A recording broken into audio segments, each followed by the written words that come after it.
bahwa sholat ini menghadirkan rahasia-rahasia besar bagi kehidupan kita, dan janji Allah yang akan diberikan di dunia dan di akhirat. Saat di dunia Allah berjanji kalau seseorang benar sholatnya seperti yang Nabi tuntun, dia akan dijamin diberikan 5 keistimewaan yang tidak akan diberikan pada yang tidak sholat, atau orang yang sholat tapi sholatnya tidak seperti yang diinginkan Nabi tadi. Nah, jadi Nabi itu membuat ketat fikih sholat, bukan ingin membebani kita supaya rumit sholatnya, bukan. Tapi persoalannya, Nabi menginginkan setiap umatnya mendapatkan 5 keistimewaan ini. Jangan sampai ada umat Nabi nggak dapetin satu di antara yang 5 ini. Dengan cepat, satu, orang yang sholatnya benar dijamin oleh Allah pasti jadi orang baik. Sifat dan sikapnya pasti baik. Itu ada di Quran surah ke-29 ayat 45, seperti pernah kita bahas di pertemuan lalu. Inna salata tanha 'anil fahsya wal munkar. Orang yang salatnya benar, sungguh salat yang ditunaikan dengan benar itu akan mencegah pelaku dari 2 sumber keburukan. Pertama, fahsya, yang diingkari oleh hati, sumbernya nafsu, syahwat, ya. Maaf, pornografi, porno aksi, zina, LGBT, itu fahsya. Ya. Munkar, keburukan yang diingkari oleh jiwa, sumbernya nafsu perut dan akal. Merampok, membunuh, ya, maaf, mencuri, korupsi, narkoba, macam-macam, itu mungkar itu. Jadi mustahil ada orang sholat perilakunya buruk. Jadi, Nabi menginginkan setiap orang sholat harus jadi orang baik. Silahkan Anda cek ya, anak-anak kita itu baru tumbuh saja, menjelang balik, usia 7 tahun, yang ditekankan oleh Nabi itu sholatnya, bukan yang lain. Dan Nabi ajari dia sholat. Kenapa? Karena kalau anak-anak baik sholatnya dari sejak awal, akan tumbuh jadi orang baik setelahnya. Saya ingin sampaikan pesan nih, agak unik sekarang ya. Kalau dulu orang fokus pada sholat nih, sekarang saya agak bingung, anak-anak TK udah diajarin manasik gitu kan. Insya Allah, fokus dulu pada sholatnya gitu kan. Tidak salah memang, cuman fokus pada yang utama gitu. Sholat pada belum baik, masuk ke masjid langkahnya sudah salah, diajarin manasik gitu kan. Tapi memang tidak keliru, tidak, cuma ada prioritas yang harus kemudian jadi patokan di situ. Tapi yang kedua, orang yang sholatnya benar, itu hatinya cenderung tenang. Cenderung tenang. Ada di Quran surah ke-20 ayat ke-14, ditafsir di Quran surah ke-13 ayat ke-28. Kita sudah bacakan. Wa aqimis salata li dzikri, tunaikan salat sebagai zikir kepada saya, kata Allah. Ditafsir di Quran surah Ar-Ra'd ayat ke-28, ala bi dzikrillah tatma'innul qulub. Jika benar zikirnya kepada Allah, salatnya benar, maka dampaknya ke hati pasti tenang. Kalau hati Anda sudah tenang, dihadapkan pada masalah apapun akan biasa saja. Yang besar jadi ringan, yang ringan seakan tidak ada masalah gitu. Di orang-orang yang sholatnya baik menghadapi persoalan kehidupan, itu cenderung lebih nyaman, tenang gitu, nggak susah dia. Itu poinnya.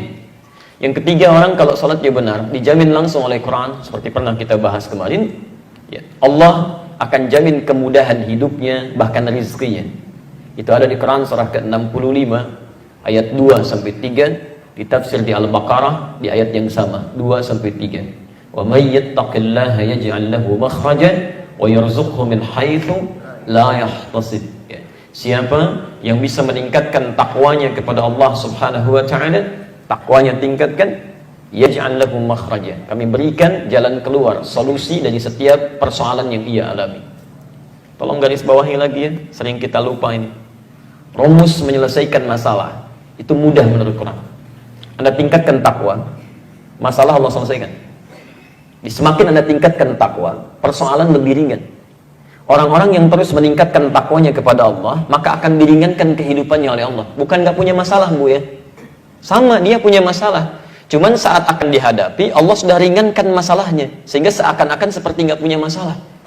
Jangan Anda kira misalnya para ulama, ya, misal para kiai, para ustadz, atau orang-orang yang sebagian dekat dengan Allah nggak punya masalah. Mungkin banyak masalahnya, mungkin banyak. Kadang-kadang masalah orang juga ikut dipikirin juga gitu kan.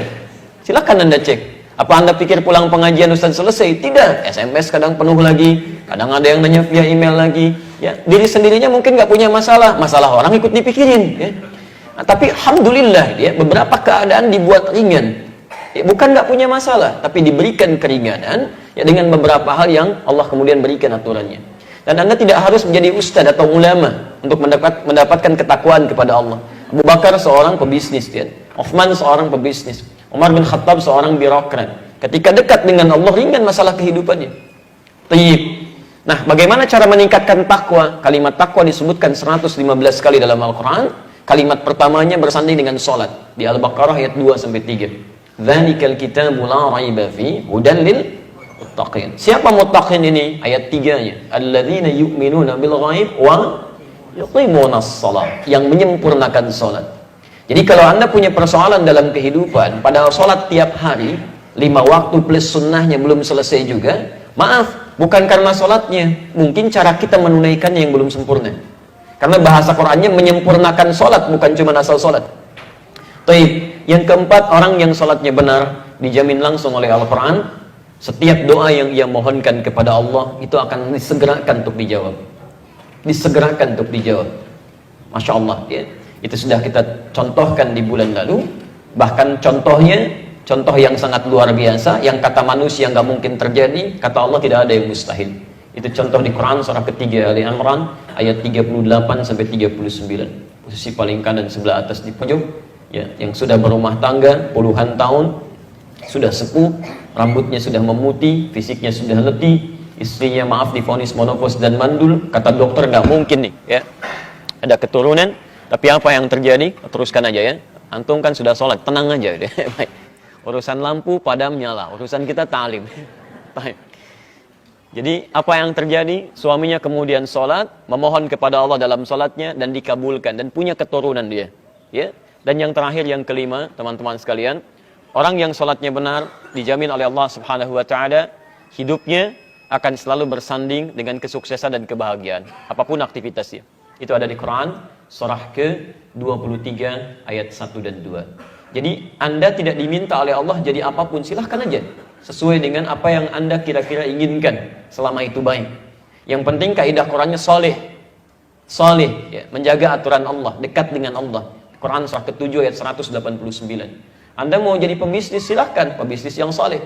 Anda jadi diplomat, silahkan diplomat yang soleh. Anda mau jadi tentara, polisi, silahkan tentara polisi yang soleh. Ya, Anda mau jadi apapun silahkan sepanjang Allah ridha, itu saleh. Nah, dijamin oleh Quran, jika benar salat Anda khusyuk ditunaikan, maka semua profesi Anda akan dibimbing oleh Allah mencapai puncak kesuksesan terbaik dan bahagia hidupnya. Ya, dalilnya Quran surah ke-23 ayat 1 dan 2. Qad aflahal mu'minun.